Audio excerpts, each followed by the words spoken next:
الحمد لله نحمده ونستعينه ونستغفره ونؤمن به ونتوكل عليه ونعوذ بالله من شرور أنفسنا ومن سيئات أعمالنا من يهده الله فلا مضل له ومن يضلله فلا هادي له ونشهد أن لا إله إلا الله وحده لا شريك له ونشهد أن سيدنا ومولانا محمدا عبده ورسوله أما بعد عن ابي ذر رضي الله تعالى عنه انه سمع رسول الله صلى الله عليه وسلم يقول ليس من رجل ادعى لغير ابيه وهو يعلمه الا كفر ومن ادعى ما ليس له فليس منا وليتبوأ مقعده من النار ومن دعا رجلا بالكفر او قال عدو الله وليس كذلك الا حار عليه متفق عليه وهذا رواية مسلم.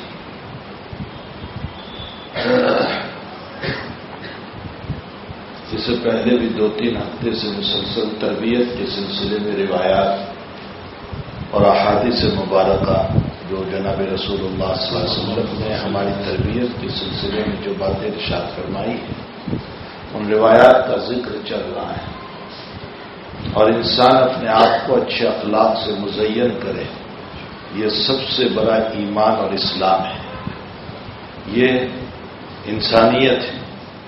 نبی اکرم صلی اللہ علیہ وسلم نے ہمیں انسانیت سکھائی ہے اور ہمیں انسانیت والی زندگی کو اختیار کرنا چاہیے۔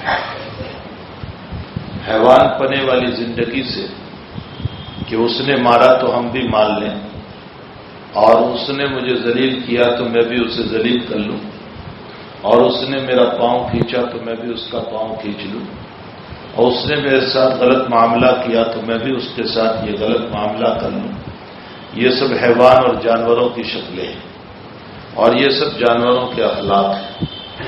اور ایک بات یاد رکھیں کہ اللہ تعالیٰ جل شانہ کی ذات گرامی وہ ہے کہ جو اپنے بندوں کو انتہائی گناہوں کے باوجود معاف کر رہی ہے، بلکہ ابھی آگے روایت آ رہی ہے کہ انسان اور مومن کی خاصیت یہ ہے کہ وہ اپنے رب سے گناہ پر استغفار کرنے والا ہوتا ہے۔ تو ادھر اللہ تعالیٰ جل شانہ کی عنایات کا عالم یہ ہے کہ وہ اپنے بندوں کو معاف کرنے والا، پھر معافی کے لیے کوئی طویل مدت بھی اس نے شرط نہیں لگائی۔ اس نے یہ نہیں کہا کہ تم 2 دن تک معافی مانگتے رہو گے تو میں تمہیں معاف کروں گا، اور تم 1 مہینے تک معافی مانگتے رہو گے میں تو تب جا کر تمہیں معاف کروں گا، اور تمہاری یہ حیت ہوگی معافی مانگنے کی تب میں تمہیں معاف کروں گا۔ اور ایک عجیب و غریب نقطہ میں آپ کو بتاؤں کہ دیکھیں اللہ تعالیٰ جل شانہ و امن والہ نے چونکہ اللہ جل شانہ دنیا میں ہمیں 5 اعضاء ایسے دیے ہیں کہ جن 5 اعضاء کے ذریعے سے ہم علم حاصل کر سکتے ہیں۔ ایک انسان کا ہاتھ ہے، ایک دونوں کان ہیں، ایک دونوں آنکھیں ہیں، ایک زبان ہے اور ایک ناک ہے۔ ہم ان 5 اعضاء کے ذریعے سے علم حاصل کرتے ہیں۔ اصطلاح شریعت میں اس کو حواس خمسہ کہا جاتا ہے۔ حواس خمسہ کا مطلب 5 اعضاء جس سے علم حاصل ہوتا ہے۔ ان 5 کے علاوہ کسی عضو سے آپ کو علم حاصل نہیں ہوگا۔ دماغ سے علم حاصل نہیں ہوتا، علم حاصل ہوتا ہے اس سے، اور یہ لے کر دماغ کو دیتا ہے علم۔ یہ پکڑا میں نے اور پکڑ کر کے میں نے اس کو دیکھنا چاہا کہ یہ نرم ہے یا سخت ہے، تو مجھے پتا چلا کہ یہ سخت ہے، تو اب میرے ہاتھ نے دماغ کو علم دیا کہ یہ فون جو ہے وہ سخت ہے، اور میں نے اس کاغذ کو پکڑا اور اس کا علم میرے ہاتھ نے میرے دماغ کو دیا۔ تو دماغ کو علم دینے والا جو ہے یہ 5 اعضاء ہے۔ دماغ براہ راست علم نہیں لیتا، یہ 5 اعضاء جو ہیں اللہ تعالیٰ نے انسان میں پیدا فرمائے، یہ 5 اعضاء علم حاصل کرنے کے ذریعے ہیں۔ اللہ تعالیٰ نے ان کو آلات بنایا ہے جس کے ذریعے سے انسان علم حاصل کرتا ہے۔ آنکھ کے ذریعے سے دیکھ کر علم حاصل کرتا ہے، اور کان کے ذریعے سے سن کر علم حاصل کرتا ہے، اور زبان سے ذریعے سے چکھ کر علم حاصل کرتا ہے کہ آیا یہ کڑوا ہے یا میٹھا ہے، اور یہ کھٹا ہے یا جو ہے نمکین ہے، یہ زبان کا علم ہے جو زبان علم لے کر کے پھر دماغ کو دیتی ہے، اور ناک کے ذریعے سے انسان سونگ کر کے علم حاصل کرتا ہے کہ انسان سونگتا ہے کہ یہ چیز کس طرح کی ہے، اور پھر دماغ کو کہتی ہے کہ یہ بدبودار ہے یا خوشبودار ہے، اور انسان ہاتھ کے ذریعے سے پکڑ کر علم حاصل کرتا ہے کہ یہ سخت ہے یا نرم ہے، اور انسان آنکھوں سے دیکھ کر علم حاصل کرتا ہے کہ یہ حیوان ہے یا انسان ہے، یہ جانور ہے، یہ چٹائی ہے، یہ مکان ہے، یہ کیا چیز ہے، یہ آنکھوں سے علم حاصل ہوتا ہے، اور کان سے انسان سن کر علم حاصل کرتا ہے، اور کان سے سن کر پھر دماغ کو علم دیتا ہے۔ تو یہ حواس سے خمسہ ہیں، اعضاء خمسہ ہیں، جن پانچوں کے ذریعے سے انسان علم حاصل کرتا ہے۔ اب ظاہر سی بات ہے کہ ان پانچوں سے جو علم حاصل ہوتا ہے وہ محدود ہے، یہ پانچ اعضاء سے جو علم حاصل ہوگا وہ بہت محدود ہے، اس لیے کہ یہ فون کو تو میں پکڑ کر کے بتا سکتا ہوں، یہ آنکھوں کے ذریعے سے دنیا کی چیز سے متعلق میں بتا سکتا ہوں، یہ کان سے سن کر کے دنیا کی چیزوں کو۔ اللہ کی ذات لامحدود ہے، وہ وراء الورا ذات ہے، اس ذات کا علم جو ہے نہ میرے ہاتھ سے چلے گا، نہ میرے کانوں سے چلے گا، نہ میری آنکھوں سے چلے گا، نہ میرے دماغ، نہ میرے زبان سے چلے گا، اور نہ میرے ناک کے ذریعے سے چلے گا۔ اللہ کا علم جو ہے ان پانچوں اعضاء سے کبھی حاصل نہیں ہو سکتا ہے، اس لیے کہ وہ تو لامحدود ذات ہے۔ لامحدود ذات کا علم اس محدود سے کیسے ہو سکتا ہے؟ تو اس اللہ نے یوں فرمایا کہ تم مجھ کو تو دیکھ نہیں سکتے، مجھ کو پکڑ نہیں سکتے، مجھ کو سونگھ نہیں سکتے، مجھ کو چکھ نہیں سکتے، مجھے جو ہے براہ راست تم سن نہیں سکتے، تو لامحالہ اب میرا علم اگر تم کو لینا ہے تو میں دنیا میں اپنا خلیفہ بنا کر بھیجتا ہوں، اپنا نائب بنا کر کے بھیجتا ہوں، اس خلیفہ اور نائب کو تم دیکھ لینا تو ان کی زندگیوں سے میرا علم مل جائے گا۔ وہ خلیفہ کون ہے؟ انبیاء کرام علیہ السلام، اللہ کے پیغمبر، اللہ تعالیٰ کے انبیاء اور اللہ کے رسول ہیں، یہ اللہ تعالیٰ کی طرف سے بھیجے ہوئے ہیں انبیاء کرام علیہ السلام اور اللہ کے رسول صلی اللہ علیہ وسلم۔ اس کے آخری کڑی اور آخری سلسلہ جناب محمد رسول اللہ صلی اللہ تعالی علیہ وسلم ہے۔ جب یہ انبیاء اللہ کے خلیفہ ٹھہرے تو اب اللہ یوں کہتا ہے صبغت اللہ، اللہ کے رنگ میں رنگ جاؤ۔ تو اللہ کا رنگ ہی ہمیں پتہ نہیں ہے تو اللہ کے رنگ میں رنگیں گے کیسے؟ بھائی آپ کا رنگ ہمیں پتا ہو کہ آپ نے سفید پہنا ہے، اب آپ یوں کہیں کہ میرے جیسا کپڑا پہنو، تب تو میری سمجھ میں آتا ہے کہ میں سفید پہنوں یا میں کالا پہن لوں یا میں کریم کلر کا کپڑا پہن لوں، لیکن جب مجھے معلوم ہی نہیں ہے کہ آپ کا کس کلر کا کپڑا ہے تو مجھے کیسے پتا چلے کہ اللہ کا رنگ کیا ہے؟ تو اللہ نے فرمایا میرا رنگ، میرے رنگ سے مطلب میرے اخلاق، میری صفات اگر تم کو سمجھنا ہو تو مجھ تک تو تم پہنچ نہیں سکتے، لامحالہ تم میرے انبیاء کو اور اب آخری پیغمبر محمد رسول اللہ صلی اللہ علیہ وسلم کو دیکھ لینا، ان کو دیکھو گے تو ان کے ذریعے سے تمہیں میری صفات اور میرے رنگ کا پتہ چل جائے گا۔ اس کو قرآن میں اللہ نے فرمایا صبغت اللہ ومن احسن من اللہ صبغہ، اللہ کے رنگ میں رنگ جاؤ، اور اللہ کے رنگ سے بڑھ کر کس کا رنگ ہو سکتا ہے؟ اب اس اللہ کے اخلاق کیا ہے؟ پیغمبر نے ہم کو بتایا، کیسے بتایا؟ نبی نے معاف کر کے بتایا، ہمیں یہ بتایا کہ یہ میرے اخلاق ہے، یہ اللہ کے اخلاق ہے، تو تم بھی معاف کرنے والے بنو، تم بھی درگزر کرنے والے بنو، تمہارے اندر بھی یہ صفات ہونی چاہیے۔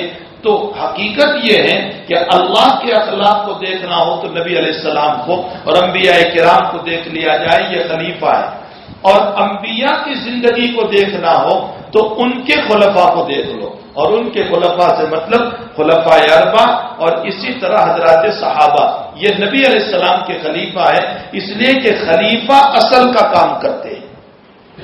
خلیفہ جو ہوتا ہے وہ اصل کا کام کرتے ہیں، اللہ کا کام انبیاء کر رہے ہیں، انبیاء کا کام آپ کے صحابہ کر رہے ہیں۔ اب میں تمہیں اور ایک نقطہ یہاں بتاؤں کہ آپ دیکھ لیں تمام چیزوں کے اندر خلیفہ کی شکلیں موجود ہیں۔ دیکھو تیمم خلیفہ ہے وضو کا، تیمم جو ہے وہ وضو کا خلیفہ ہے، اس لیے ایک وضو کے ذریعے سے آپ جتنے کام کر سکتے ہیں، نماز پڑھنا، تلاوت کرنا، قرآن کو پکڑنا، یہ سارے کام آپ کر سکتے ہیں، تو تیمم کے ذریعے سے بھی آپ کر سکتے ہیں۔ ایک قرآن کو پکڑنا اور وضو کرنا اور صلاۃ جنازہ کا پڑھنا اور نماز کا پڑھنا، یہ سارے کام آپ کر سکتے ہیں۔ پھر عجیب و غریب بات یہ ہے کہ اگر آپ اس کائنات پر غور کرو تو اللہ نے اس کائنات میں دو ہی چیزوں سے کائنات کا وجود دیا، ایک پانی ہے، ایک مٹی ہے۔ ایک پانی ہے اور ایک مٹی ہے۔ مورخین یہ لکھ رہے ہیں کہ 3 حصوں میں پانی ہے، ایک حصہ زمین کا، ایک حصہ مٹی کا ہے۔ 3 حصہ پانی ہے اور ایک حصہ مٹی کا ہے۔ حق تعالی نے ہماری طہارت کے لیے، ہماری پاکیزگی کے لیے، ہمیں پاک بنانے کے لیے ان دونوں کے استعمال کا حکم دیا اور یہ فرمایا کہ پانی موجود ہو تو وضو کر لیا کرو، غسل کر لیا کرو، اور جب پانی موجود نہ ہو تو پھر اس صورت میں تم تیمم کر لیا کرو۔ معلوم ہوتا ہے کہ اللہ تعالیٰ نے پانی بھی دیا اور ادھر مٹی بھی دی، اور ان دونوں کو دے کر ہم تمام کو یہ بتایا گیا کہ میں نے تم کو بنایا بھی انہی چیزوں سے۔ ہمارے بدن میں پانی ہے اور مٹی ہے، اسی سے ہم کو بنایا، اور ساتھ ساتھ ہم کو حکم یہ دیا کہ میں نے کائنات ہی کو بنایا پانی اور مٹی سے، اور ان دونوں سے تمہیں طہارت حاصل ہوگی، تمہیں پاکیزگی حاصل ہوگی۔ پانی ہے تو پانی، نہیں ہے تو اس صورت میں مٹی کو استعمال کر لیں۔ تو مٹی جو ہے وہ خلیفہ ہے، تیمم جو ہے وہ خلیفہ ہے وہ وضو کا، تو وضو سے جتنے کام ہوں گے وہ تیمم سے ہوں گے۔ انبیاء جتنے کام کرتے تھے وہ ان کے خلفاء صحابہ کرام نے کیا، اور اللہ نے جتنے کاموں کا حکم دیا وہ تمام انبیاء کرام علیہ السلام نے، اور اخیر میں جناب رسول اللہ صلی اللہ علیہ وسلم نے۔ اب ایک نقطہ اور سنیے، دیکھیے ان ساری چیزوں میں خلافت اور خلیفہ موجود ہے، لیکن کعبۃ اللہ ایک ایسا ہے جس کا کوئی خلیفہ نہیں۔ کعبۃ اللہ کا کوئی خلیفہ تمہیں نہیں ملے گا کہ چلو تم ہندوستان میں کوئی کعبہ بنا لو، یا جیسے بعض لوگوں نے کہیں کسی کو کوئی کعبہ بنایا اور تصویر میں اس کو بتایا گیا ہے کہ کسی اور نے بھی کعبہ بنایا، یا جناب رسول اللہ صلی اللہ علیہ وسلم کے زمانے میں یمن کے بادشاہ نے اس کعبہ کے مقابلے میں ایک کعبہ یمن میں بنایا تھا۔ نبی علیہ الصلوۃ والسلام نے فرمایا کون ہے جو مجھے نجات دے اور میرے کعبہ کی عزت کو برقرار رکھے، اس لیے کہ کعبہ ایک ہی ہے۔ تو حضرت جریر بن عبداللہ بجلی رضی اللہ تعالیٰ عنہ کھڑے ہوئے کہ یا رسول اللہ صلی اللہ علیہ وسلم اگر آپ کی اجازت ہو تو میں جاتا ہوں یمن اور اس کعبہ کو ختم کر دیتا ہوں۔ اللہ کے حبیب نے فرمایا تم اکیلے نہیں، تمہارے ساتھ اور بھی آدمی چلیں گے۔ تو حضرت نے 150 آدمیوں کو بھیجا۔ جریر بن عبداللہ بجلی وہ صحابی ہیں جن کو بہت مختصر صحبت ملی، رمضان المبارک میں یہ ایمان لائے، رمضان، شوال، ذوالقعدہ، ذوالحجہ، محرم اور صفر، 6 مہینے کی صحبت نبی اکرم صلی اللہ علیہ وسلم کی ملی ہے، لیکن 6 مہینے کی صحبت میں نبی نے ان کو کندن بنا دیا، نبی نے ان کو ہیرا بنا دیا، نبی نے ان کو یاقوت بنا دیا، نبی نے ان کو موتی بنا دیا۔ یہی وجہ ہے کہ جریر بن عبداللہ ایک روایت نقل کرتے ہیں، جس وقت مغیرہ بن شعبہ رضی اللہ تعالی عنہ کوفہ کے گورنر تھے، جریر بن عبداللہ بھی وہیں تھے، حضرت عمر رضی اللہ تعالیٰ عنہ کا دور چل رہا تھا اور مغیرہ بن شعبہ کا انتقال ہو گیا، موت ہو گئی۔ ظاہر سی بات ہے کہ جب گورنر کا یا بادشاہ کا انتقال ہوتا ہے تو ملک میں افراتفری ہو جاتی ہے، حالات کھڑے ہو جاتے ہیں، لوگ جو ہیں طوفان پہ اتر جاتے ہیں۔ ہمارے وہاں بھی کبھی ایسا ہوا ہے کہ کبھی لوگ طوفان پہ اتر جاتے ہیں۔ تو جریر بن عبداللہ بجلی نے جب مغیرہ بن شعبہ رضی اللہ تعالیٰ عنہ کا انتقال ہوا تو جریر بن عبداللہ وہیں تھے کوفہ میں، آپ منبر پر تشریف لائے مسجد کے اور آپ نے خطبہ دیا، اور خطبہ دینے کے بعد فرمایا کہ بھائی تمہارے جو امیر تھے، گورنر تھے مغیرہ بن شعبہ، جن کا آج انتقال ہوا، وہ معافی کو پسند کرتے تھے، یعنی وہ دوسروں کو معاف کرنا پسند کرتے تھے، تو تم سے بھی میں نصیحت کرتا ہوں۔ آپ کہہ رہے جریر بن عبداللہ کہ تم بھی اپنے امیر کے لیے اللہ سے معافی مانگو، یعنی ان کے لیے دعا کرو کہ اللہ ان کی مغفرت فرما، اور اس کے بعد فرمایا کہ ابھی طوفان وغیرہ کے مسئلے کھڑے نہ کرو، ان قریب کوئی امیر حضرت امیر المؤمنین عمر رضی اللہ تعالیٰ عنہ دوسرا بھیج دیں گے، وہاں تک سکون اور اطمینان کے ساتھ رہو۔ اچھا، جب کوئی ایسی تقریر کرتا ہے نا، ایسے موقع پر جب کوئی ایسی بات کہتا ہے تو بعض لوگوں کا ذہن کیا کہتا ہے، اسی کو امیر بننا ہوگا اس لیے گڑا ہو گیا۔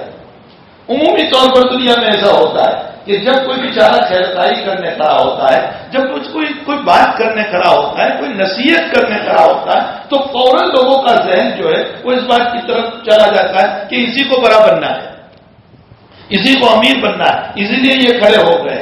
حالانکہ حاشا وکلا ان کے خواب و خیال میں بھی یہ بات نہیں ہوا کرتی ہے، وہ تو نصیحت کے طور پر وہ بات کر رہے ہوتے ہیں۔ تو بہرحال بہت ممکن تھا کہ جب آپ نے یہ بیان دیا تو بعض لوگوں کے ذہن میں یہ بات آتی تو فوراً آپ نے وضاحت فرمائی۔ کیا وضاحت فرمائی؟ اے لوگوں، کہیں تم یہ نہ سمجھنا کہ مجھے امیر بننا ہے، میں تو اس لیے کھڑا ہوا ہوں کہ جب میں ایمان لایا تھا تو میں نے نبی کے ہاتھ پر جب بیعت کی تھی تو اس بیعت میں میرے نبی نے مجھ کو یوں فرمایا تھا، الدین النصیحہ للہ ولرسولہ ولأئمۃ المسلمین وعامۃ الناس۔ فرمایا میں نے نبی کے ہاتھ پر بیعت کی تھی تو حضرت نے مجھ کو یوں کہا تھا، خیر خواہی کرنا اللہ کے ساتھ۔ نصیحت کا معنی کیا ہوتا ہے وہ بھی سنو۔ نصیحت یہ نصح کے لفظ سے ہے، اور نصح کا معنی ہوتا ہے دو کپڑوں کے ٹکڑوں کو سلائی کر کے جوڑ دینا۔ دو کپڑے ہوتے ہیں، نصحت الثوب بولتے ہیں عرب لوگ، نصحت الثوب، دو کپڑوں کو سلائی کر کے جوڑ دیا۔ تو حقیقت یہ ہے کہ نصیحت کا معنی کتے ہوئے ٹکڑوں کو جوڑ دینا۔ نصیحت کو نصیحت اس لیے کہا جاتا ہے کہ اس نصیحت کے ذریعے سے تم لوگوں کے دلوں کو جوڑ دو، خیرخواہی کرو، جوڑو لوگوں کے دلوں کو، یہ ہے نصیحت کا معنی۔ حقیقت یہ ہے کہ ہمارے وہاں یہ چیز ختم ہو گئی، ہمیں لوگوں کے توڑ میں مزہ آتا ہے۔ جب کوئی ٹوٹتا ہے نا، کسی کی فیملی ٹوٹتی ہے، طلاق کے مسئلے ہوتے ہیں، یا بیٹا باپ سے جدا ہوتا ہے، یا آپس میں نا اتفاقیاں ہوتی ہے، یا بھائی بھائی لڑتے ہیں، یا بھائی بہن لڑتے ہیں، تو تماشا دیکھنے والے خوب تماشا دیکھتے ہیں، بلکہ مسئلے کو آگے بڑھانے کے لیے تاکہ اور اختلاف ہو، جا کر کے باتوں کا کیروسین ڈالتے ہیں، ان کو کچھ کہتے ہیں، ان کو کچھ کہتے ہیں، اور دونوں کے درمیان ایک بہت بڑا مسئلہ کھڑا کر دیتے ہیں۔ حقیقت یہ ہے کہ اللہ کے نبی کو اور اللہ کو یہ باتیں پسند نہیں ہیں، اسی لیے قرآن کریم میں تعالی جل شانہ نے صاف صاف طور پر فرمایا کہ لا خیر فی کثیر من نجواہم، تمہاری مجلسوں میں کوئی خیر نہیں ہوتی، لا خیر فی کثیر من نجواہم، تمہاری مجلسوں میں اکثر بیشتر خیر نہیں ہوتی، ہاں مگر اللہ کہتا ہے تمہاری 3 مجلسیں مجھے پسند ہے، الا من امر بالصدقۃ، جب تم غریبوں کے تعاون پر میٹنگ کرتے ہو کہ بیواؤں کا تعاون، یتیموں کا تعاون، اپاہجوں کا تعاون۔ میں نے ابھی کل ہی کچھ علماء ملنے کے لیے آئے، میں نے ان سے ایک بات کہی کہ ہمارے پاس مسلمانوں کے پاس شریعت اسلام نے اتنے سارے مصارف دیے ہیں اور جو ہے ہمیں اتنے انداز سے پیسے نکالنے کو کہا ہے۔ مثلا ہمارے پاس زکات ہے، ہمارے پاس صدقہ ہے، ہمارے پاس للہ اور عطیہ ہے، ہمارے پاس منت اور نظر ہے، ہمارے پاس انٹرسٹ اور سود ہے۔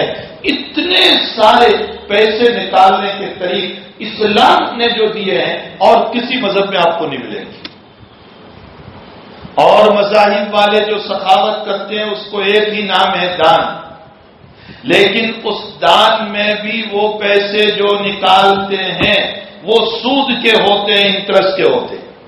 مسلمانوں کے پاس صرف سود اور انٹرسٹ نہیں، اس کے علاوہ صدقہ ہے، عطیہ ہے، زکات ہے، للہ ہے، بہت سارے مصارف ہیں۔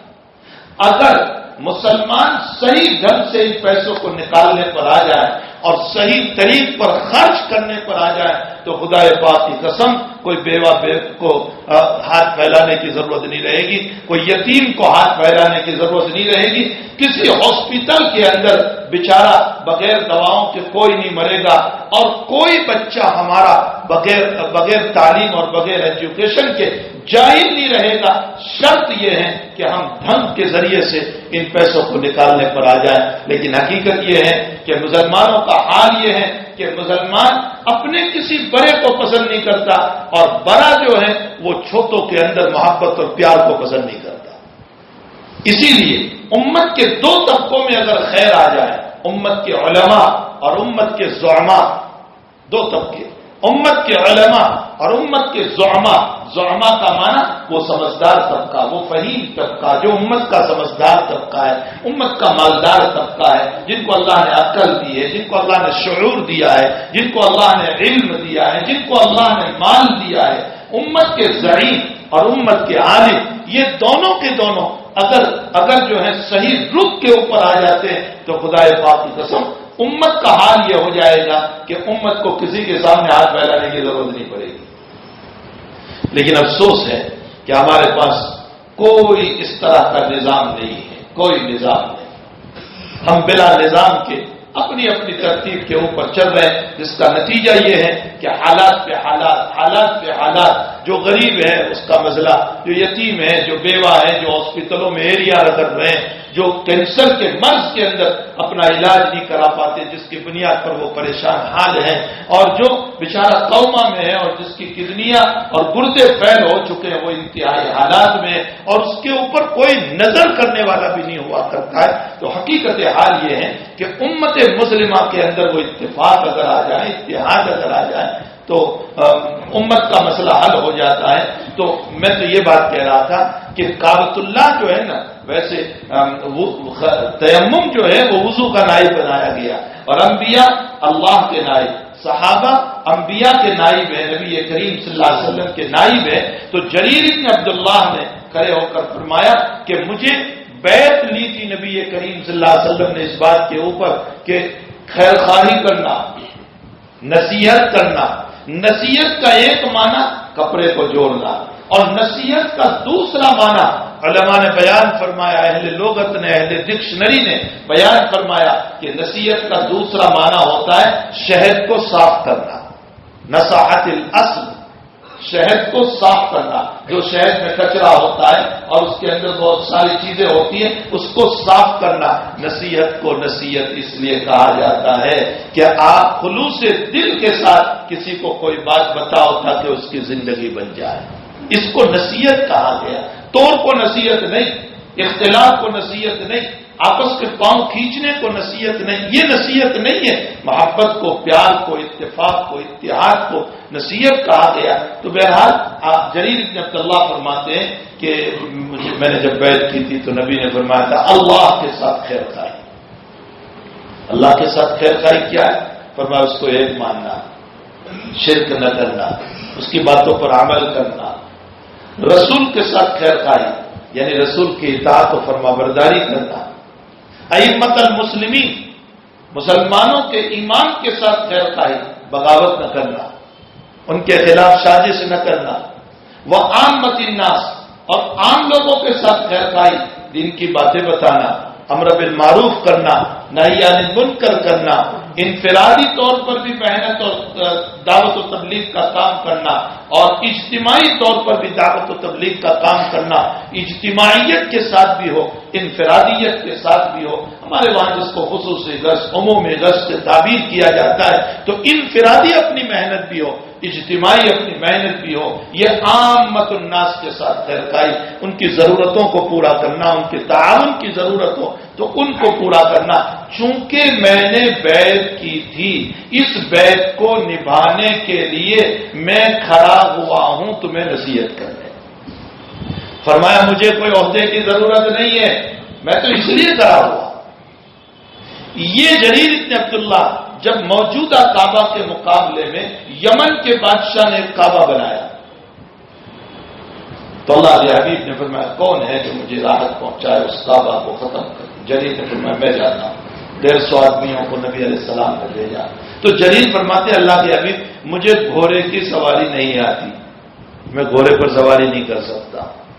تو حضرت نے یوں سینے پر ہاتھ مارا اور فرمایا اللہم اہدی جریر ہادی مہدیہ، اے اللہ تو میرے جریر کو ہادی بھی بنا مہدی بھی بنا، خود اس کو بھی ہدایت پر اور دوسروں کی ہدایت کا ذریعہ بنا، خود اس کو بھی ہدایت پر اور دوسروں کی ہدایت کا ذریعہ بنا. اور یہ فرمایا کہ اللہ اس کو سواری پر اچھی طرح جما دے. جریر فرماتے بس نبی کی دعا کیا تھی، معجزہ تھا، میں سواری پر بیٹھا اور برابر سواری کرتے ہو گیا اور میں یمن پہنچا اپنے رفقا کے ساتھ، اپنے دوستوں کے ساتھ، اور میں نے آگ لگا دی اس کعبہ میں جو اس کعبہ کے مقابلے میں بنایا گیا تھا. اور پھر میں نے ایک آدمی کو جلدی سے بھیجا اور میں نے کہا کہ جاؤ نبی کو بشارت سنا دو ہمارے آنے سے پہلے، اور جا کر کے بشارت سنائی. حضور پاک صلی اللہ تعالی علیہ وسلم نے جب جریر کی جماعت پیچھے سے آئی تو حضرت مدینے سے باہر ان کے استقبال کے لیے آ گئے. یہ جریر ابن عبداللہ بجلی رضی اللہ تعالیٰ ان کو صحبت بہت کم ملی، 6 مہینے کی صحبت صرف ملی ہے. رمضان میں سن 10 میں ایمان لائے، سن 11 میں تو اللہ کے حبیب ربیع الاول میں تشریف لے گئے، لیکن 6 مہینے کی محنت میں اور 6 مہینے کی صحبت میں اللہ کے حبیب نے ان کو کندل بنا دیا تھا، ان کو ہیرا اور یاقوت اور لولو اور موتی بنا دیا تھا. ہمارے نبی کے تمام صحابہ ایسے ہی تھے، حضرت کے تمام صحابہ ایسے ہی کندن اور یاقوت اور لولو تھے اور بہترین قسم کے موتی تھے. تو خیر میں یہ کہہ رہا تھا کہ وضو کا بھی بدل ہے، فلاں کا بھی بدل ہے. دیکھو جمعہ کا بھی بدل ہے، ظہر کی نماز. اگر جمعہ کی نماز نہیں پڑھ سکے کسی وجہ سے تو ظہر پڑھ لو، تو جمعہ کا بھی بدل ہے. کعبۃ اللہ ایک ایسا ہے کہ جس کا کوئی بدل نہیں، اس کا کوئی خلیفہ نہیں، دوسرا کوئی کعبہ نہیں. تو صوفیاء نے ایک عجیب و غریب حکمت لکھی، میرے دل کو وہ حکمت بڑی عجیب لگی. فرمایا اگر شریعت میں یوں کہہ دیا جاتا کہ اپنے گناہوں کی معافی اور مغفرت کے لیے کعبۃ اللہ جاؤ اور وہاں جا کر غلاف کعبہ پکڑ کر یا ملتزم کے پاس کھڑے رہ کر یا حتیم میں کھڑے رہ کر یا رکن یمانی کے پاس کھڑے رہ کر یا حجر اسود کے پاس کھڑے رہ کر معافی مانگو تو ہی ہم تم کو معاف کریں گے، تو امت کا ایک بہت بڑا طبقہ وہ ہے جو غریب ہے، وہاں تک نہیں جا سکتا ہے. ان کی توبہ کا کیا ہوتا؟ صوفیہ فرماتے ہیں یہی وجہ ہے کہ کعبہ کا کوئی خلیفہ اور کوئی دوسرا کعبہ نہیں، لیکن اللہ نے ہر مومن کے دل کو کعبہ بنا دیا اور اپنی تجلی کو اتارا اور فرمایا اپنی اپنی جگہوں پر رہتے ہوئے اس دل کے خلوص کے ساتھ تم معافی مانگو گے، اللہ تمہیں 2 منٹ میں معاف کر دے گا. تو کہنے کا مطلب یہ ہے کہ اب تعالی جل شانہ جب معاف فرماتے ہیں تو اس کے لیے 2 دن معافی مانگنے کی ضرورت نہیں، 3 دن معافی مانگنے کی ضرورت نہیں، 5 دن نہیں، 1 مہینہ نہیں، 2 مہینے تک معافی مانگنے کی ضرورت نہیں. اس اللہ کا در تو ایسا ہے کہ 2-5 منٹ بھی آپ نے دل سے رو لیا اور حقیقی قلب کے ساتھ اور اخلاص کے ساتھ رو لیا تو تعالی جل شان اس کو معاف کر دیا کرتے ہیں.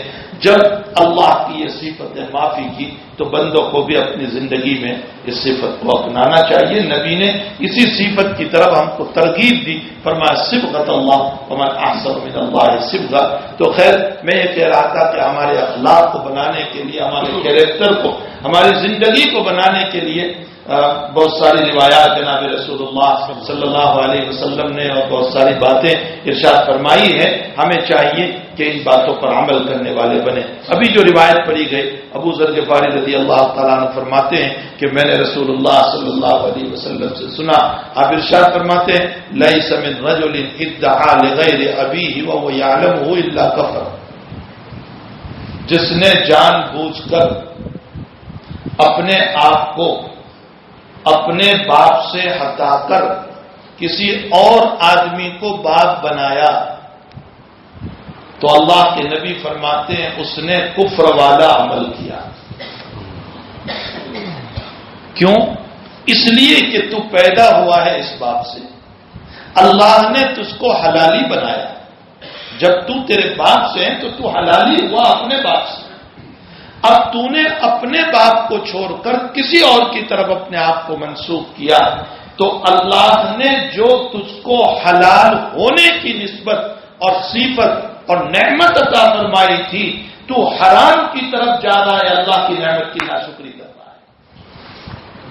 کفر کا معنی ناشکری، کفر کا معنی ہوتا ہے ناشکری کرنا، کفر کا معنی ہی ہے ناشکری کرنا. یہی وجہ ہے کہ میں نے کسی موقع پر آپ کو بہت آسان زبان میں ایمان اور کفر کی تعریف بتائی تھی، بہت آسان زبان میں. وہ تعریف آپ بھی اپنی زبان پر بولتے رہتے ہیں کہ جس کا کھاؤ اس کا گاؤ یہ ایمان ہے، اور جس کا کھاؤ اس کا نہ گاؤ یہ کفر ہے. جس کا کھاؤ اسی کا گاؤ یہ ایمان ہے، اور جس کا کھایا اس کا نہ گایا یہ کفر ہے. تو اللہ نے تجھے حلالی بنایا تھا، تیرے باپ سے تو پیدا ہوا، تو نے اپنے آپ کو دوسرے کی طرف کہ یہ میرا باپ ہے کہ تو حرامی کی طرف جا رہا ہے. ظاہر سی بات ہے کہ اللہ کی نعمت کی ناشکری ہوئی. یہ کافر نہیں ہو گیا لیکن کفر والا عمل کیا. اور سنو، علماء نے یہ بھی لکھا ہے کہ اگر اس کو علم تھا، پتا تھا کہ یہ مسئلہ غلط ہے، مجھے ایسا نہیں کرنا چاہیے، پھر بھی اس نے جان بوجھ کر اور اس کو حلال سمجھ کر کے ایسا کیا، تب تو یقیناً کافر ہو گیا. وہ ایمان سے ہی نکل گیا، چاہے ساری زندگی سر پر ٹوپی رہے، ساری زندگی کرتا پاجامہ رہے، ساری زندگی داڑھی رہے، فقط کفر. لیکن ایک مسئلہ اور ہے، بعض مرتبہ لوگ پیار اور محبت میں کسی پرائے کو ابا بول دیتے، اس کے دل میں نہیں ہوتا ہے کہ یہ میرے ابا ہے، ابا تو میرے وہی ہے جو اصل ہے. لیکن پیار میں، محبت میں کبھی انسان بول دیتا ہے ابا. کبھی ایسا بھی ہوتا ہے کہ پیسے نکلوانے ہوتے ہیں تو بھی ابا بول دیا کرتا ہے تاکہ اس سے کچھ پیسے ہی مل جائے، اس لیے ابا بول دیا کرتا ہے. تو اگر ویسے ہی پیار اور محبت میں ابا کہہ رہا ہے، حقیقت میں اس کو باپ نہیں بنایا، وہ مسئلہ اس میں داخل نہیں ہے، وہ جائز ہے، کوئی حل نہیں، اس کا انکار نہیں ہے. اسی لیے روایت میں ہے کہ اگر کوئی پیار میں پرائے کے بچے کو اپنا بیٹا کہے جائز ہے، حقیقت میں اس کو اپنا بیٹا نہیں سمجھ رہا، محبت میں، پیار میں. جناب رسول اللہ صلی اللہ علیہ وسلم سے بھی ثابت ہے کہ آپ پیار اور محبت میں اس طرح بولتے تھے. معلوم ہوتا ہے کہ پیار اور محبت میں اگر کسی کو ابا کہہ دیا، حقیقی باپ نہیں بنایا، وہ اس میں داخل نہیں ہوگا. آگے دوسرا مسئلہ ارشاد فرماتے رسول اللہ صلی اللہ علیہ وسلم، وَمَنِ ادَّعَىٰ مَا لَيْسَ لَهُ فَلَيْسَ مِنَّا وَلْيَتَبَوَّعْ مَقْعَدَهُ مِنَ النَّارِ. اور ایک آدمی نے دعویٰ کیا ایسی چیز کا جو اس کی نہیں ہے، تو نبی علیہ الصلوۃ والسلام فرماتے ہیں وہ ہمارا نہیں ہو سکتا. مثلا ایک مکان میرا نہیں تھا، میں نے بناوٹی دستاویز بنا کر کے کہا یہ میرا ہے. ایک زمین میری نہیں تھی، میں نے بناوٹی دستاویز بنا کر کے کہا یہ زمین میری ہے. ایک الماری، ایک کباڑ، ایک فلاں، بہت ساری چیزیں جو میرا نہیں تھا، پیسہ میرا نہیں تھا، لیکن میں نے چھوٹے طور پر ثبوت اور گواہ، آج کل تو گواہ بھی بکتے ہیں، آپ ہزاروں روپے دے دو، گواہی دینے کے لیے لوگ تیار ہیں. تو جس نے وہ چیز اس کی نہیں کی اور دعویٰ کیا، حضور فرماتے وہ میرا نہیں ہو سکتا. شراح حدیث اس حدیث شریف کی شرح کرتے ہوئے یہ لکھتے ہیں کہ علم بھی اس میں داخل ہے، علم بھی اس میں داخل. کسی کا علم تھا اور آپ نے اس علم کو چرا کر اپنی طرف منسوخ کیا، یہ بھی اس میں داخل ہے. حضرت فرماتے یہ بھی ایک چوری ہے، فلیس منا، وہ میرا نہیں ہو سکتا. بلکہ بخاری شریف میں روایت ہے، نبی علیہ الصلوۃ والسلام فرماتے ہیں کہ ایک آدمی بڑے زوردار بولنے والا، دیکھو بعض لوگ جب بولتے ہیں تو اس انداز سے بولتے ہیں کہ ان کا جھوٹ بھی ہمیں سچ معلوم ہوتا ہے. وہ جب قسمیں کھاتے ہیں تو ایسا لگتا ہے کہ اس سے بڑھ کر سچا کوئی نہیں. ان کے بولنے کی ادائیں، ان کے بولنے کا طریقہ. کورٹوں میں چلے جاؤ، جب لائر بولتا ہے تو وہ جھوٹ کو کیسے سچ بتاتا ہے آپ کو پتا چلے گا. کس انداز سے وہ تقریر کرتا ہے اور کیسے وہ جھوٹ کو سچ بتانے کی کوشش کرتا ہے اور سچ کو جھوٹ بتانے کی کوشش کرتا ہے. تو اللہ کے نبی فرماتے ہیں کہ بعض لوگوں کا بولنا بڑا زوردار ہوتا ہے. اگر میرے پاس مسئلہ ہے، حضور فرماتے ہیں، اور بعض بولنے والے بڑا زبردست بولنے والے ہیں، اور میں اس کی باتوں میں آ گیا اور اس کی باتوں میں آ کر اس کی زوردار تقریر کی وجہ سے میں نے اس چیز کا فیصلہ اس کے لیے کر دیا. آپ نے دعویٰ کیا فون میرا ہے اور آپ نے بڑی زوردار تقریر کی اور بناوٹی دستاویزات بھی لے آئے. ارے اب تو 50 سال پہلے کے پرانے کاغذات بھی مل جاتے ہیں.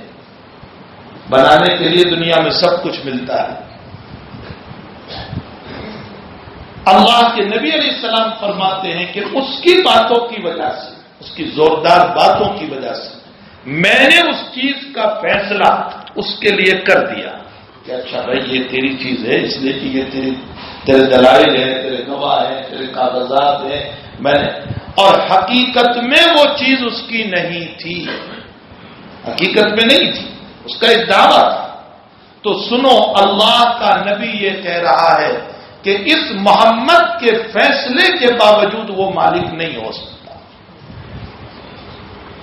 جب حضور فیصلہ فرماتے کہ یہ چیز تیری ہے اور حقیقت میں وہ اس کی نہیں تھی، اس پر جب وہ مالک نہیں ہو سکتا ہے تو سیشن کورٹ اور ہائی کورٹ اور سپریم کورٹ کے فیصلے کے بعد اگر وہ چیز میری نہیں ہے تو میں مالک نہیں ہو سکتا. یہ دھوکہ ہے ہم کو کہ سپریم کورٹ نے میرے حق میں فیصلہ کیا اور ہائی کورٹ نے فیصلہ کیا اور سیشن کورٹ نے فیصلہ کیا. 10 کورٹ نے فیصلہ فرما دے. سب سے بڑا جج اور سب سے بڑا مفتی یہ تیرا دل ہے، اس کو پوچھ لے، اندر سے رو رہا ہے اور یوں کہہ رہا ہے کہ تو حرام کا لے رہا ہے. کسی مفتی کو پوچھنے سے پہلے، کسی جج کے پاس مقدمہ لے جانے سے پہلے اور کسی کورٹ میں لے جانے سے پہلے اپنے دل کو پہلے پوچھو کہ یہ میرے لیے جائز ہے یا ناجائز ہے. حضور پاک صلی اللہ علیہ وسلم فرماتے ہیں وَمَنِ ادَّعَىٰ مَا لَيْسَ لَهُ فَلَيْسَ مِنَّا، جس نے دعویٰ کیا ایسی چیز کا جو اس کی نہیں تھی وہ میرا نہیں ہو سکتا ہے. اور اس سے آگے تو جملہ سنو، ہمارے پاؤں تلے سے زمین نکل جائے گی. حضرت فرماتے ہیں وَلْيَتَبَوَّأْ مَقْعَدَهُ مِنَ النَّارِ، یا تو نبی بددعا کر رہے ہیں، یہ بددعا ہے. وَلْيَتَبَوَّأْ مَقْعَدَهُ مِنَ النَّارِ، اور نبی بددعا کر رہے ہیں اے اللہ تو اس کو جہنم میں داخل کر دے. آپ بتائیں کہ نبی جب بددعا کریں گے تو کیا حال ہوگا. وَلْيَتَبَوَّأْ مَقْعَدَهُ مِنَ النَّارِ، حرام کی ایک بلائیں چل پڑی ہے آج. اور میں جگہ جگہ ایک بات یہ کہتا ہوں کہ ہم کتنے بے وقوف ہیں. میری زندگی 5 سال 10 سال کی رہ گئی ہے، ہم بڑھاپے میں پہنچ چکے ہیں، ہماری مختصر زندگی رہ گئی ہے. میں نے جو کچھ حرام کا لیا ہے، اس حرام کے مال سے فائدہ تو میری اولاد اٹھائے گی، وہ عیاشیاں کرے گی، وہ مزہ کرے گی اور باپ جہنم میں جائے گا. ہماری بے وقوفی ہے یا نہیں کہ ہم نے اپنی اولاد کے خاطر اپنی جہنم بنا لی. اسی لیے قرآن کہتا ہے یا ایھا الذین آمنوا، اے لوگو تم اپنے آپ کو اور اپنی اولاد کو، قوا انفسکم واہلیکم، اپنے آپ کو اور اپنی اولاد کو جہنم کی آگ سے بچاؤ. وقودھا الناس والحجارہ، اس آیت کا اگر تھوڑا سا ترجمہ کرو تو کانپ اٹھتے ہیں. وقودھا الناس والحجارہ، جس کا ایندھن انسان اور پتھر ہوں گے. مطلب یہ ہے کہ تم آگ جلاتے ہو لکڑے سے، اللہ کہتا ہے میں جہنم ہی کو جلاؤں گا تمہارے ذریعے سے.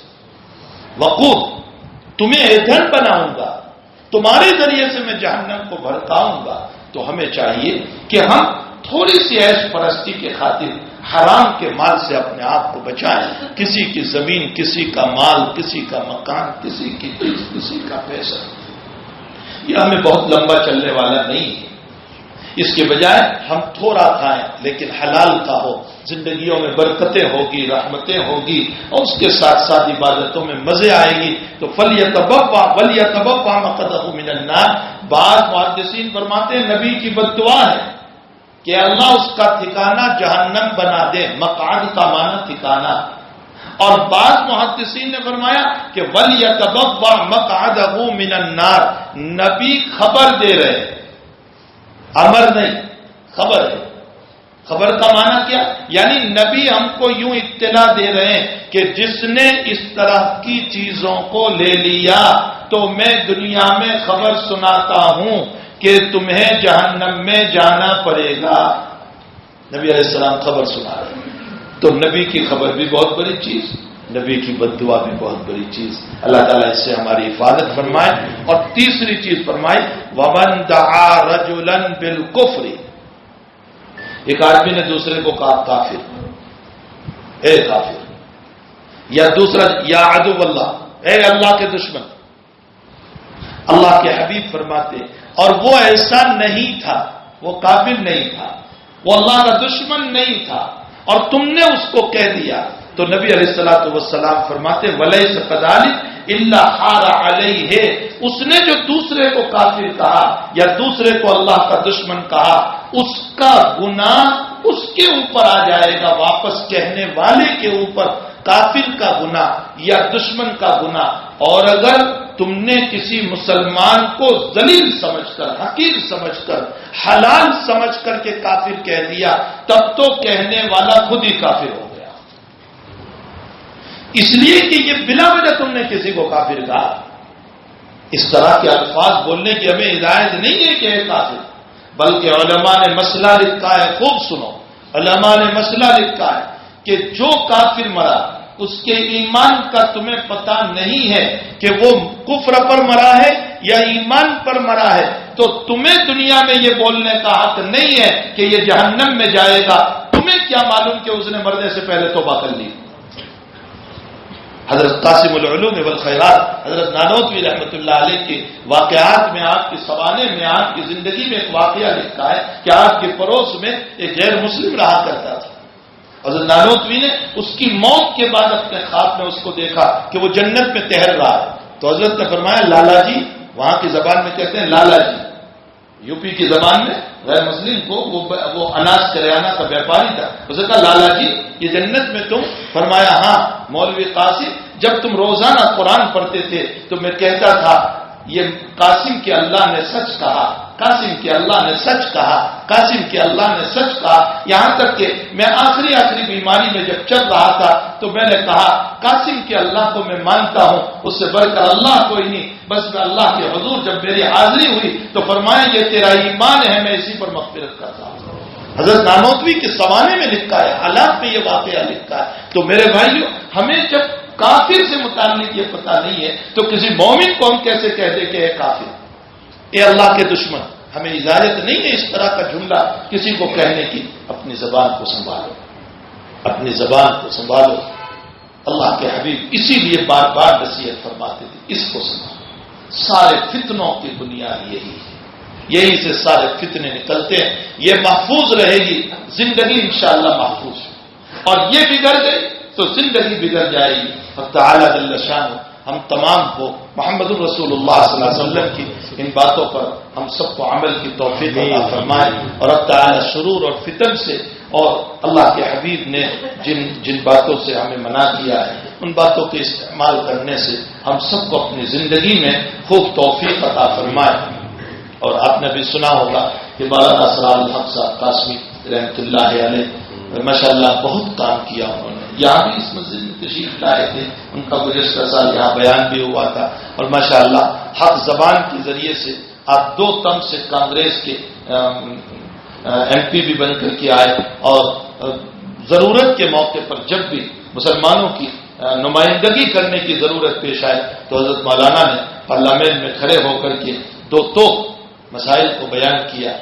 اور اس کے علاوہ قریباً پہلے جمعیت علماء کی یہ جنرل سیکرٹری تھی حضرت مولانا اسد صاحب رحمۃ اللہ علیہ کے لمبے زمانے تک وہ جنرل سیکرٹری رہے، اور پھر اس کے بعد انہوں نے آل انڈیا تعلیمی ملی ایک تنظیم کو قائم کیا، اور اس کی تحت بے شمار مکاتب، مدارس اور امت کی ضرورتوں کا تعاون کرنا، اور جہاں تعلیم کی ضرورت ہے، آپ تعجب کرو گے کہ جو آدمی 2 تم سے MP بنا ہوا ہو اس کو کتنی گرانٹ ملتی ہے؟ سب جانتے ہیں؟ آج تو دیکھ لو کتنی گرانٹ ملتی ہے، لیکن آپ کا مکان دیکھو وہی پرانا جھونپڑے جیسا ایک چھوٹا سا مکان ہے، اور کوئی نیا مکان بھی آپ نے نہیں بنایا، اور جو کچھ آیا وہ سب امت پہ خرچ کر دیا، جو کچھ آیا وہ امت پہ خرچ کر دیا۔ میں خود آپ کو یہاں کی مثال بتاؤں، ایک مرتبہ مولانا یہاں تشریف لائے تھے، گزشتہ سال کا واقعہ ہے۔ تو جب جانے لگے مولانا، تو یہیں قریب میں ایک بستی بودھان ہے، وہاں تشریف لائے تھے یا کسی اور جگہ تشریف لائے تھے۔ جب جانے لگے تو اس موقع پر مولانا کو کہا کہ حضرت آپ فلائٹ سے آئے ہیں، فلائٹ سے جا رہے، تو یہ آپ کا کرایہ۔ تو سنو صاف زبان میں آپ نے کیا فرمایا؟ مولانا نے فرمایا گورنمنٹ نے مجھ کو جہاں بھی جاؤں فلائٹ کے ذریعے سے مفت سفر کی اجازت دی ہے، تو جب مجھے ٹکٹ کا پیسہ نہیں وہاں دینا ہے تو میں تم سے کیوں لوں گا؟ یہ آپ کے اخلاص کی دلیل ہے، یہ آپ کے اخلاص کی دلیل ہے۔ میرے بھائیوں، آہستہ آہستہ ہمارے اکابر دنیا سے اٹھتے جا رہے ہیں۔ ابھی قریب زمانے میں ہمارے کتنے بزرگان دین چلے گئے، حضرت شیخ یونس صاحب کا انتقال ہوا، اور پھر ہمارے حاجی عبد الوہاب صاحب جو شانہ بشانہ مولانا الیاس صاحب رحمۃ اللہ علیہ کے بعد حضرت جی مولانا یوسف صاحب رحمۃ اللہ علیہ کے ساتھ ایک لمبے زمانے تک کام کیا، لمبے زمانے تک، بہت لمبے زمانے تک کام کیا۔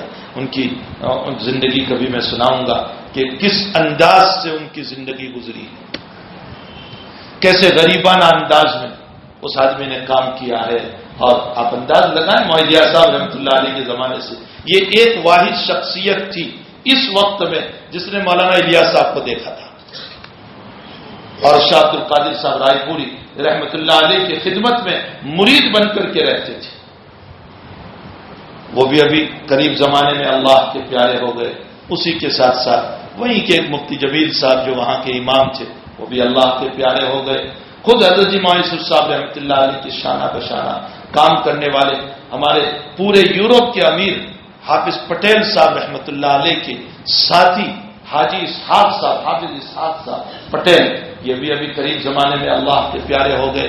ابھی یہ غموم دور نہیں ہوئے کہ مولانا صاحب تشریف لے گئے۔ ابھی آج ہی پتا چلا کہ بھائی طلحہ بہت بیمار ہو گئے ہیں۔ بہرحال میرے بھائیوں، یہ اکابر کا وجود جو ہے نا، بزرگوں کا وجود جو ہے وہ ہمارے لیے باعث خیر ہوتا ہے، ہمیں پتہ نہیں چلتا، لیکن اللہ انہی کی برکتوں سے فتنوں کو دور کرتے ہیں۔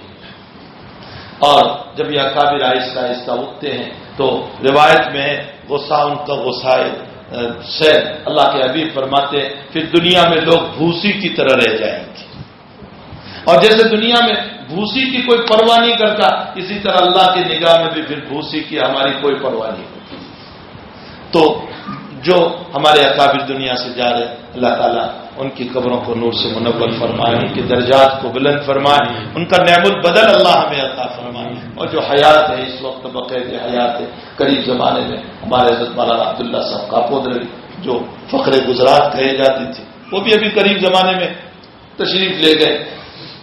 تو جو حیات ہے اللہ تعالیٰ ان سب کو صحت اور عافیت کے ساتھ رکھے۔ ہمارے حافظ یوسف صاحب یہ جو حنیز ہوٹل والے ہیں، ابھی ان کی والدہ کا انتقال ہوا ہے، اللہ تعالیٰ ان کی مغفرت فرمائے، ان کی درجات کو بلند فرمائے، اور حق تعالیٰ پسماندگاہ کو صبر جمیل عطا فرمائے۔ شفیع بھائی تیجاب والے کا انتقال ہو گیا ہے، اللہ ان کی بھی بال بال مغفرت فرمائے۔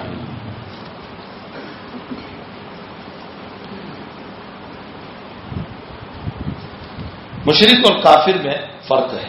کافر اس کو کہتے ہیں جو اللہ کا منکر ہو، اللہ کا انکار کرتا ہے، اسے کافر کہا جاتا ہے، اور مشرک اس کو کہتے ہیں جو اللہ کو بھی مانتا ہو لیکن اللہ کے ساتھ دوسروں کو بھی مانتا ہو، اس کو مشرک۔ مکہ کے لوگ مشرک تھے، کافر نہیں تھے۔ اس لیے کہ وہ اللہ کو تو مانتے ہی تھے، لیکن وہ لات عزا منات کو بھی مانتے تھے۔ اصل میں وہ یہ سمجھتے تھے کہ اللہ تو بہت بڑا ہے اور بڑوں تک ہماری رسائی کہاں ہوتی ہے، تو ان چھوٹے چھوٹے اللہوں کے ذریعے سے اللہ تک پہنچ جائے، اس لیے انہوں نے چھوٹے چھوٹے معبود بنا رکھے تھے۔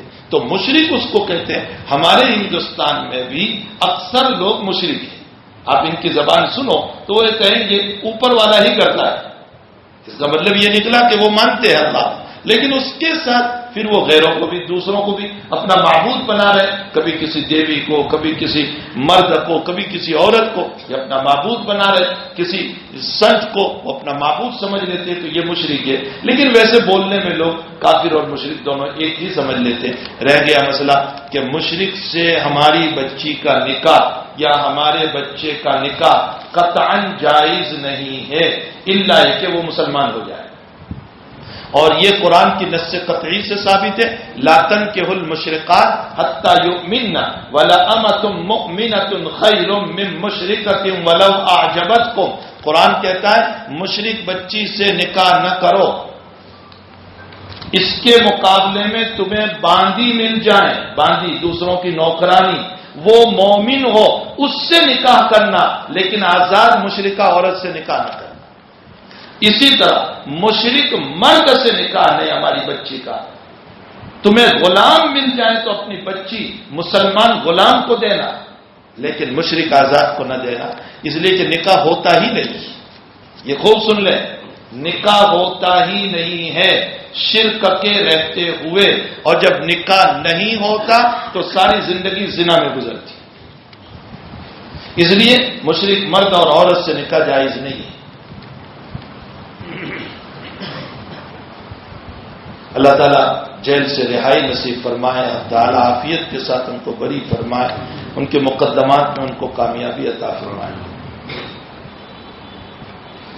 اللہ تعالیٰ کینسر کی بیماری سے آپ کو شفاء دائمہ مستمرہ عطا فرمائے، خوب صحت عطا فرمائے، اور بھی بہت سارے لوگ بیمار ہیں، اللہ تعالیٰ سبھی کو شفاء دائمہ مستمرہ عطا فرمائے۔ بہت سارے لوگوں کا انتقال ہو گیا، اللہ سبھی کی مغفرت فرمائے۔ ہمارا ضرورت کا اجتماع کر دیں،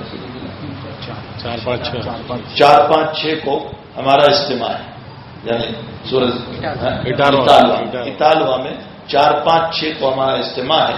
آپ تمام سے گزارش ہے کہ اجتماع میں شرکت کریں اور اپنی ترتیب کا نظام بھی بنائیں۔